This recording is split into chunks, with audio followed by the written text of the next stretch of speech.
Rapids, Florida, Hillary Clinton will be president. There is not.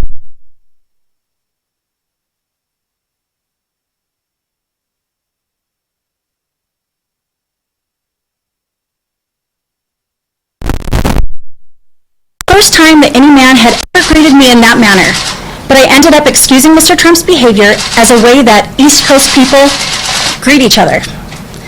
After the pageant, Mr. Trump invited me to meet with him in New York to discuss my future. He indicated that he wanted to introduce me to various modeling agencies. I have traveled to New York with 2 chaperones to meet with him at his office located in Trump Tower. To my surprise, Mr. Trump embraced me and kissed me on the lips for a second time. It was that second kiss that made me wonder what his intentions really were. What he did made me feel so uncomfortable that I ended up cutting my trip short, bought my own plane ticket, flew home, and never spoke to him again. I was very disturbed once the Access Hollywood tape was broadcast, detailing, in Mr. Trump's own words, what he had done to women and what he felt that he had the right to do to women because he was a star. Shortly after the tape went public, Mr. Trump, in the debate, denied ever acting on what he stated in the Access Hollywood tape that he had done to women. I thought to myself, how can he deny that? He had kissed me on the lips twice without my consent.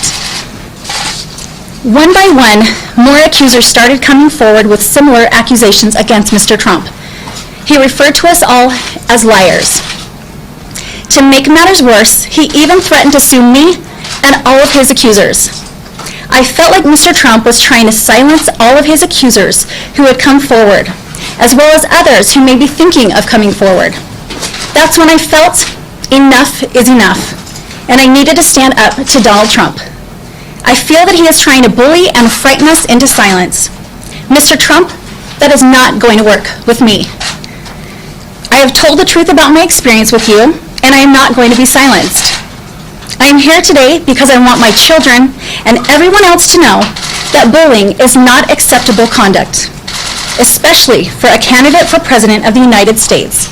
It sets the wrong example. I am not afraid of you, Mr. Trump. If you carry out your threat to sue me, I will defend myself. And now I have an excellent legal team who will fight for me. I have asked Attorney Gloria Allred to represent me in any lawsuit that you feel the need to file against me. And she has agreed to represent me. I am not alone in this, and I will defend myself. I am ready for this battle, but there shouldn't be one.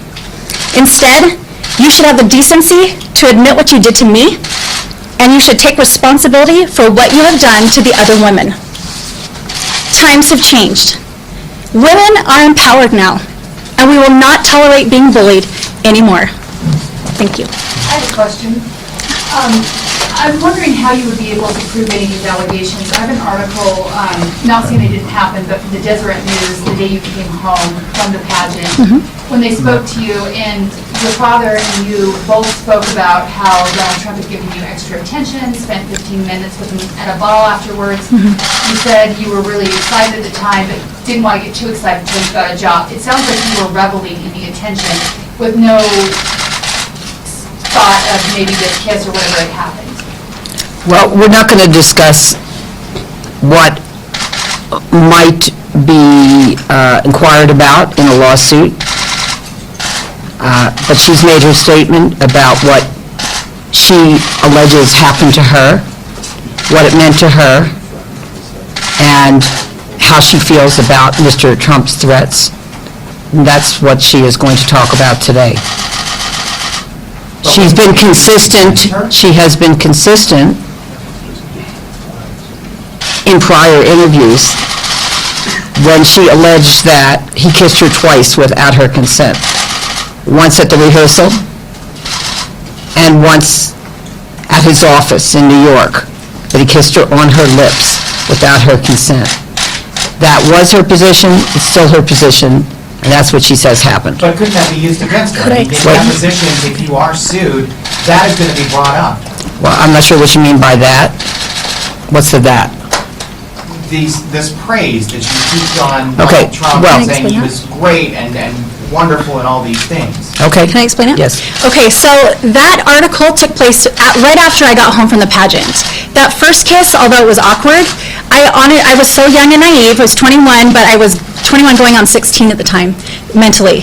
And to me, I was awkward. I looked at my dad like, what the heck was that? And he just kind of looked at me like, just brush it off. And so I just took it, like I said, as being somebody, I thought maybe that's how East Coasters greet each other. And so it wasn't anything that scary the first time around. When we did the article, that was my dad really praising and talking, all that stuff about Donald Trump all came out of his mouth. None of that was me. I didn't brag about any of that.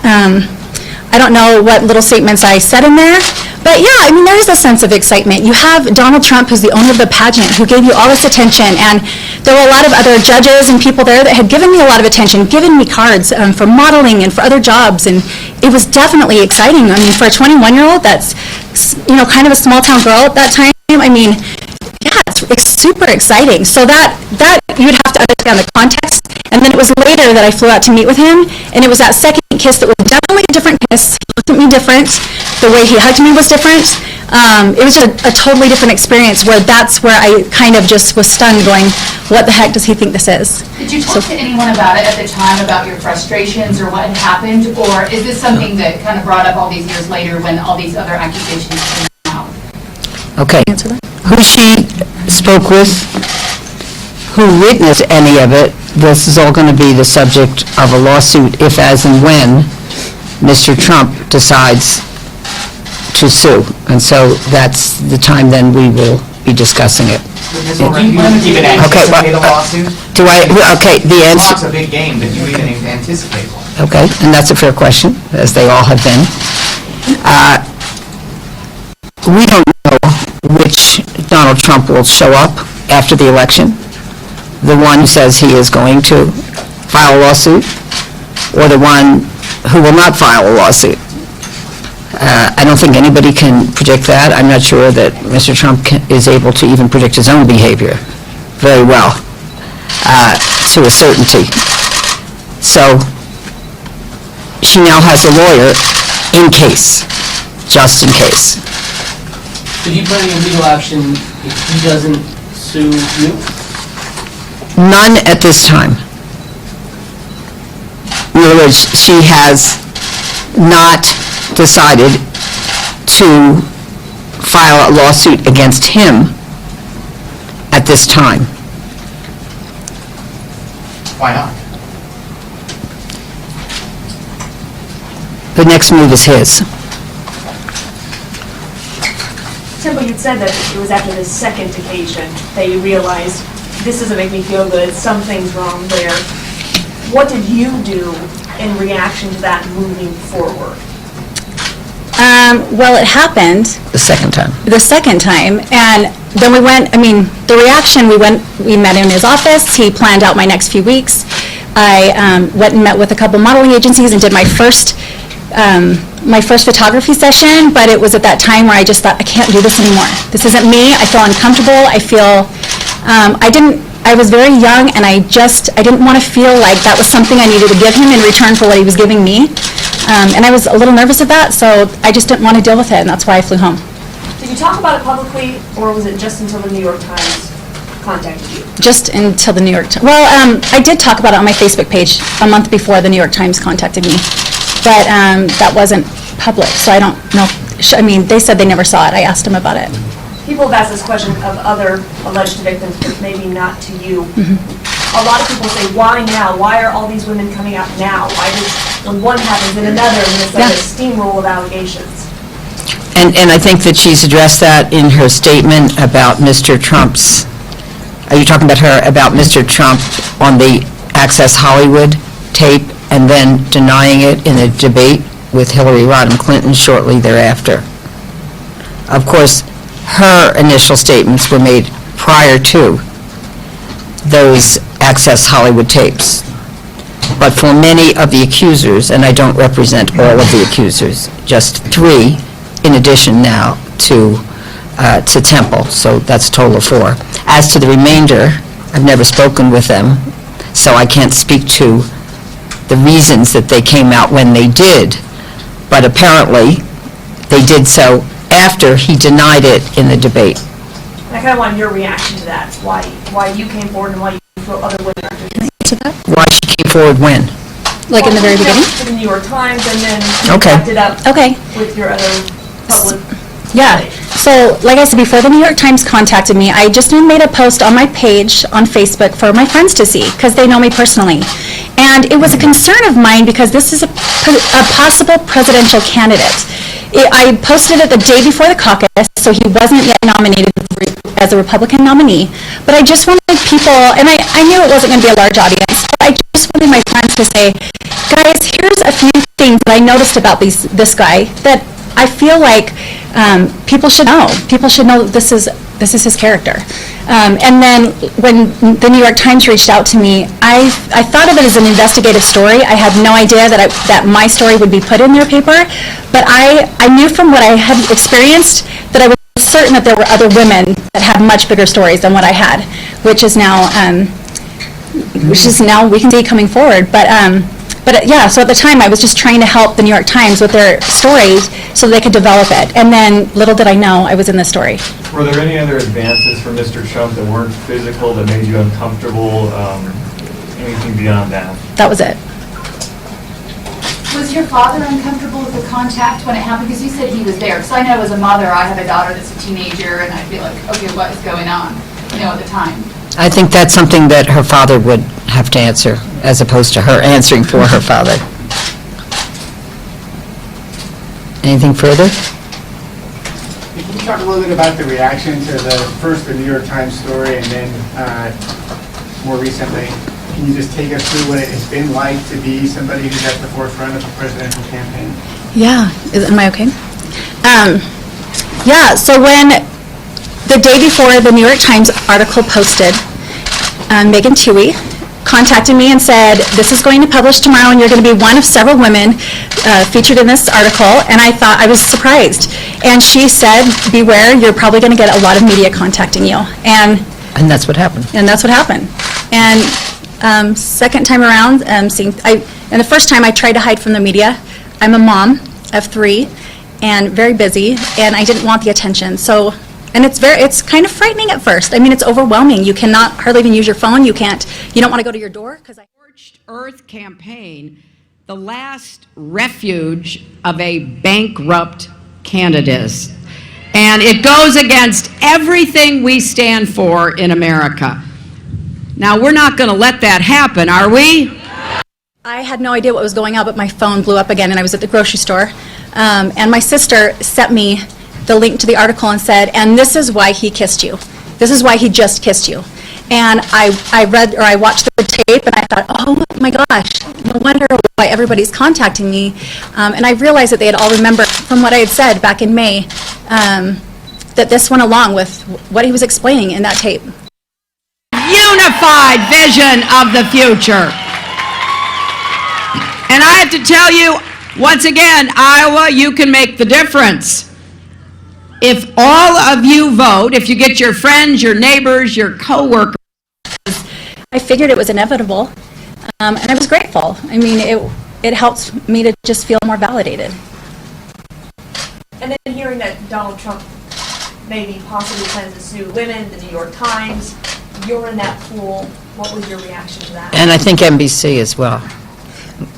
I wasn't surprised because you watch him in the debates and he attacks everybody that comes after him. So I wasn't surprised by that at all. But being, I'm from Utah, going, yeah. Oh my gosh, Donald Trump's going to sue me. I'm not scared. I've been through scarier things in my past that I feel like this is. Because I want you to be part of helping us implement an agenda that's going to move our country forward. I'm telling the truth, and the truth is the greatest defense. How did what happened with him impact you? And you were a young adult. You were trying to fail your career. When you had that impact, what then happened afterwards? I really struggled.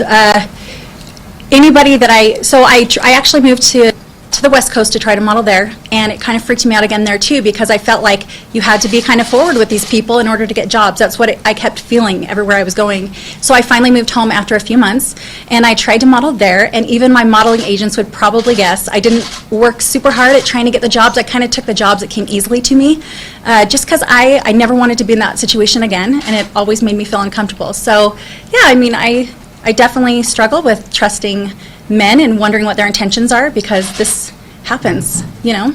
And when you indicated that you had to be forward with them, you meant they would be forward with you?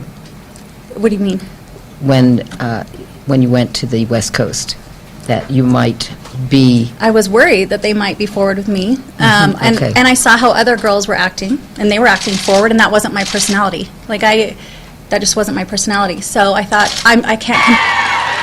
I want you to imagine that together we're going to vote on November 8th.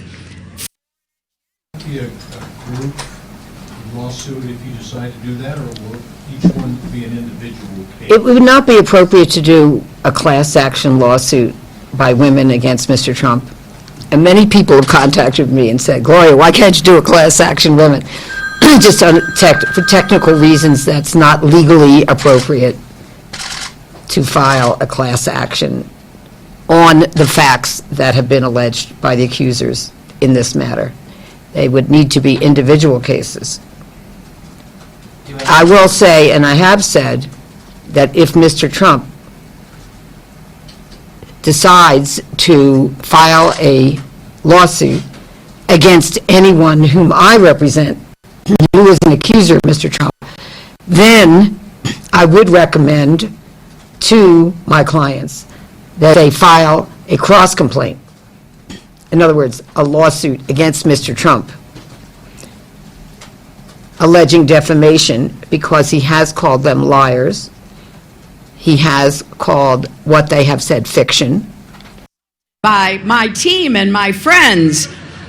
And boy, did it prepare me to stand there with the insulter known as Donald Trump. And so I kept thinking to myself, that wonderful line that Michelle Obama delivered in our convention when she gave her speech, when they go low, we go high. Are any of your other clients considering their own lawsuits against Mr. Trump? You know, no one else whom I represent has filed a lawsuit against Mr. Trump at this time. But are they considering it? I don't feel comfortable in saying what my clients are considering. I will say, you know, I always advise my clients of all of their options, and they'll make that decision at the appropriate time. If Mr. Trump becomes President Trump, do you see the way moving forward for you changing it? Preserve, protect, and defend the Constitution of the United States. In our country, we have free and fair elections and a peaceful transfer of power. That is one of the great hallmarks of American democracy. And when you question the very institutions of our democracy, going back to the founding of our country, you are attacking democracy. Now, we have seen Donald Trump attack so many different kinds of Americans. He's attacked African Americans. I would find it difficult to imagine how he would handle that crisis when he is sitting for hours and hours and days answering questions under oath, which he would be legally required to do. In all of these many lawsuits, if there are lawsuits against him, in response to any that he has filed or in response to anything that any accuser or anyone else has filed. I think that has to be factored into anyone's decision about how much time he would be able to devote to his very, very important position as President of the United States, should he be elected to that position. Tim, take out, or what do you hope other people, skeptics and others take away from your statement? Cannot just blow off what he's saying, because he still is saying it. He's standing up in front of large crowds, and you can see how he's egging them on, talking about rigged elections, talking about how we should just cancel the election and make him president. Right, yeah. Well, we've got to be vigilant about this. This is not something to be made light of, because please everybody, and you're never going to change everybody's minds, but those that that really care to know the truth, they'll see this, and they'll see somebody that's sincere, and that's somebody that's spending their time away from their children to really explain and to help put to rest any questions. And certainly any allegations of inappropriate sexual contact with women are and always will be relevant, in our opinion, to any candidate, whether it's a candidate for president or a candidate for any other elected position. I think the public has a right to know. The majority of voters are women. And there are also many men who care about how their daughters are treated, and their mothers are treated, and their sisters are treated, and their aunts are treated. And that's information that's relevant. In the marketplace of ideas, in the court of public opinion, I think the public has a right to know. And not only that, but other information as well. So what do you say to accusations that this would... Walker, she had some of her young family members there with her, but she was determined that she was...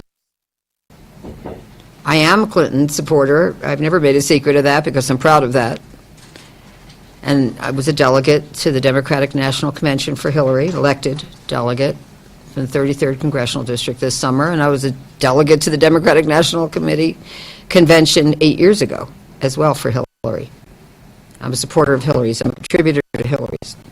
Having said that, Temple is not. And Temple has spoken out about what she alleges is Mr. Trump's conduct towards her.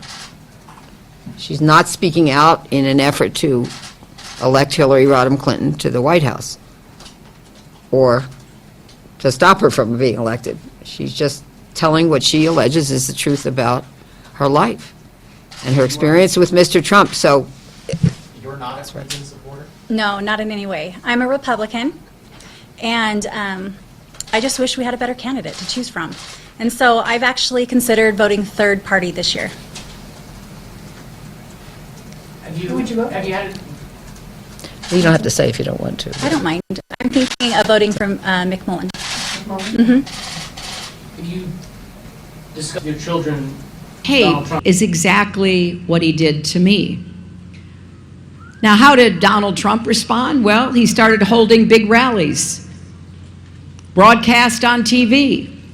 And he said he couldn't possibly have done those things because the women speaking out weren't attractive enough for him to have assaulted.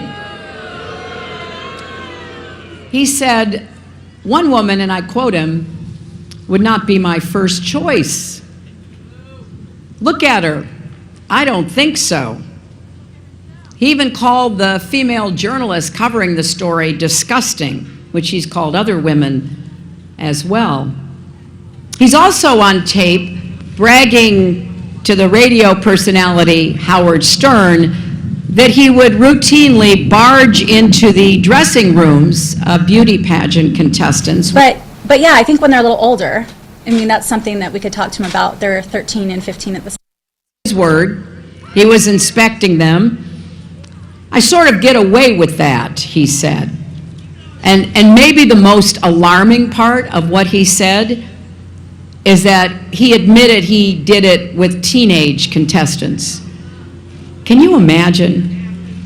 This is a man who relishes making women feel terrible about themselves in every possible way. Someone who thinks belittling and objectifying women make him a bigger man. He goes after dignity and self-worth of women, and I don't think there's a woman anywhere who doesn't know what that feels like. So this is who Donald Trump is. This is how he speaks, this is how he thinks, this is what he does. Now it's time for all of us to stand up and say, this is not who we are. We are better than that. We are Americans.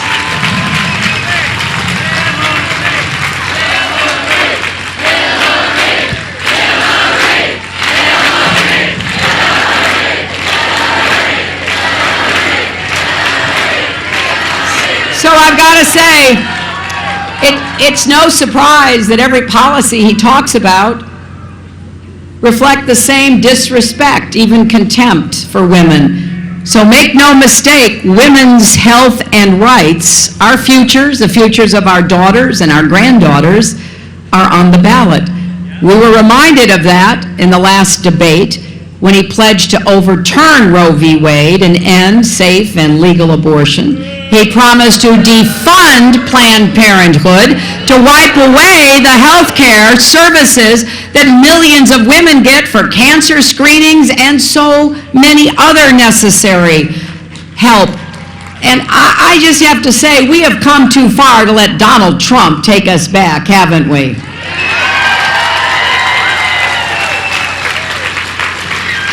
And you know, I fight for women's issues, not just because I'm a woman, but because I believe these are American issues. Again, remember, those 112 countries I visited, I saw in many of them the way women were treated, how they were marginalized and sidelined, how they were not guaranteed an education, health care, an opportunity to pursue their own dreams and ambitions. I think we have to continue to set the example that if you believe everyone in this country deserves an opportunity to go as far as their talent and hard work will take them, that includes both men and women, and every one of us should be committed to that goal.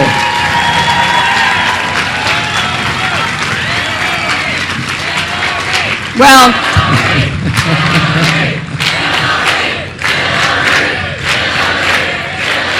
you know, I started saying all this way back in the campaign months and months ago, and Donald Trump would say I was playing the woman card. Remember that?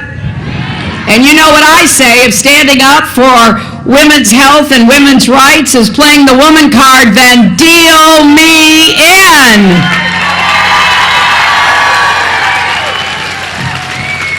But we also have to make the economy work for everyone, not just those at the top. Men and women, the young, the old, everybody should have an economic opportunity to go as far as they can, because I believe when the middle class thrives, America thrives.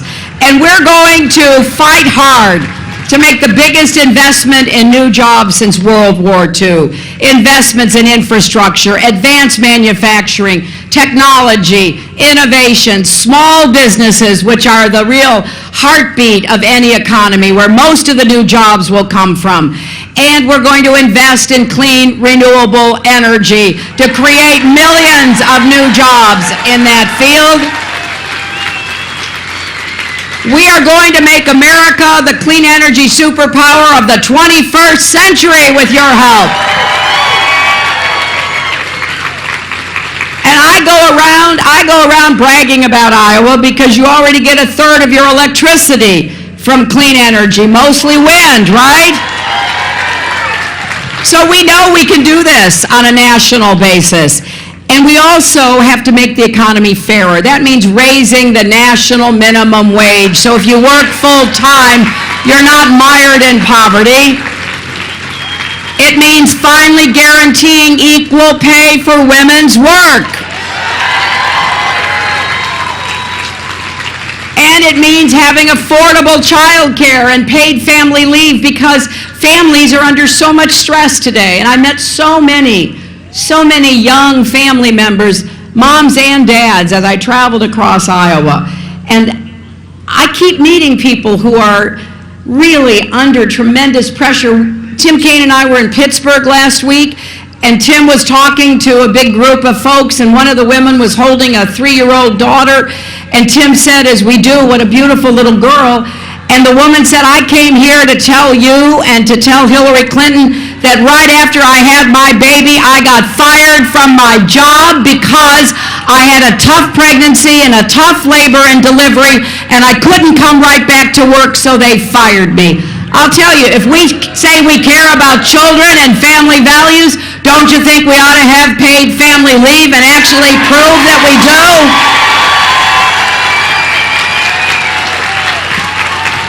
And you've heard me say before, we're going to have universal pre-kindergarten because we need to start our kids off with the best possible educational beginning.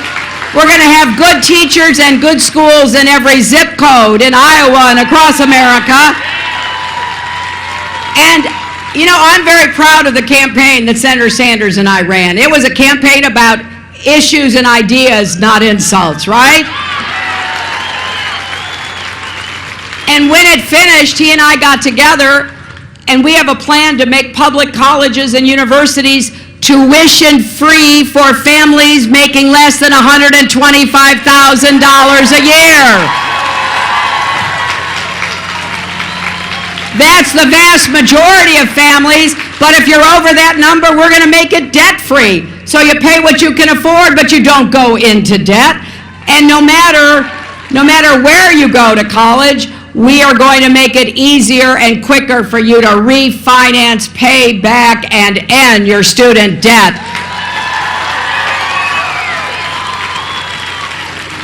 I think it's time to support teachers and students, so vote to put a world-class education within reach for everyone. And we are also going to make sure that we have a tax system that is fair. And you know what that means?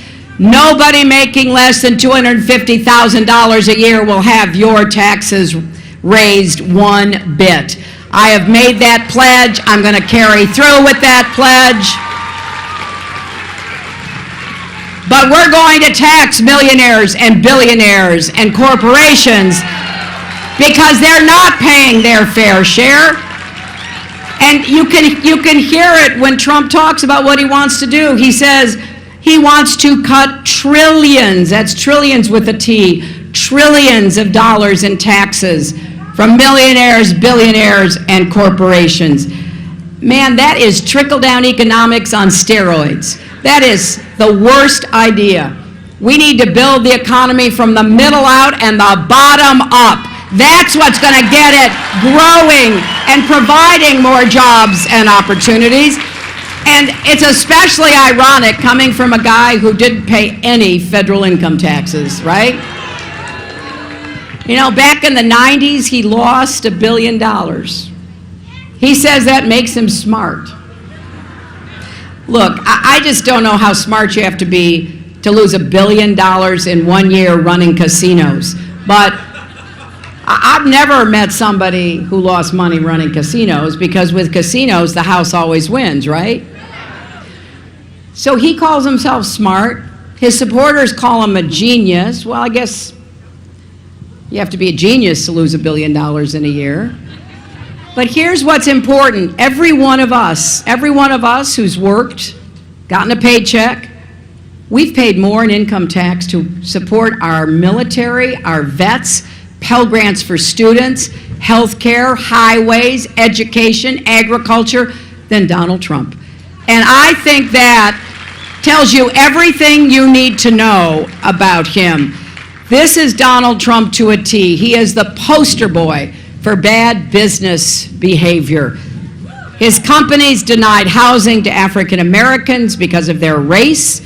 He made most of his products in other countries, not the United States. He bought Chinese steel instead of American steel to build his hotels. He stiffed small businesses, and I've met these people. I mean, my dad was a small businessman, and I know how hard he worked. And I've met people who had a contract with Donald Trump. They thought they'd died and gone to heaven. They were so excited. So they supplied pianos to his hotels. They installed marble or glass. They installed drapery fabrics. They worked hard, and then it came time to be paid, and he stiffed them. He wouldn't pay them. And honestly, it just made me very happy that my father never had a contract from Donald Trump, because when you work that hard, you deserve to be paid for the work and the services and the products you provide. So my friends, here's the bottom line. We all need to think about whatever issue is most important and visualize that on the ballot. And then compare and contrast what I've done for the last 30 years with what he's done, what I've produced for people to improve their lives, and what he's done. What I will do as your president if given the chance to serve, and what he will do. Think about every single concern you've got. Think about your kids and your grandkids and what you'll tell them about how you voted, because I want you to join me in voting for a better America. And here in Iowa, it's really easy.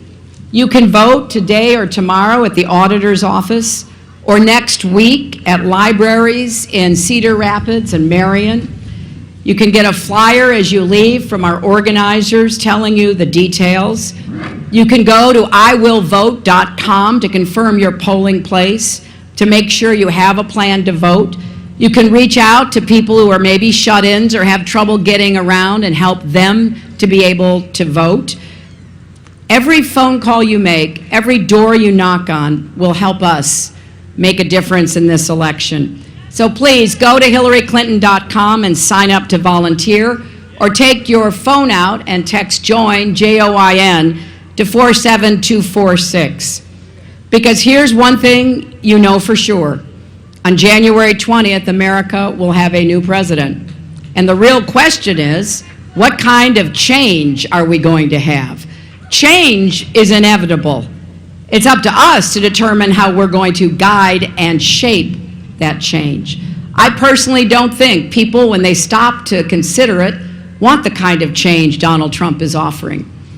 Going back to the days when insurance companies and Wall Street could write their own rules, which is what he says he wants to do, rolling back marriage equality and women's rights, abandoning our alliances and allowing more countries to get nuclear weapons. Now that's change, all right, but not the change we need. I have a very different vision. It's more positive, it's more unifying. I want us to be a country with good, high-paying jobs in every community, where college is affordable, where hardworking immigrants who pay taxes have a path to citizenship.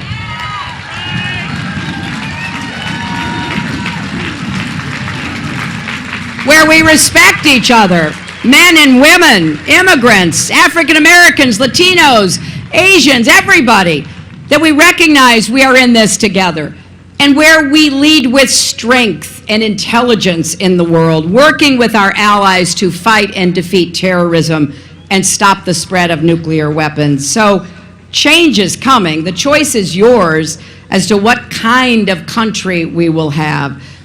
I want you to join me to build a stronger and fairer America. And I have made absolutely clear, I will fight for you, I will work for you, I will make a difference, a positive difference with results for you.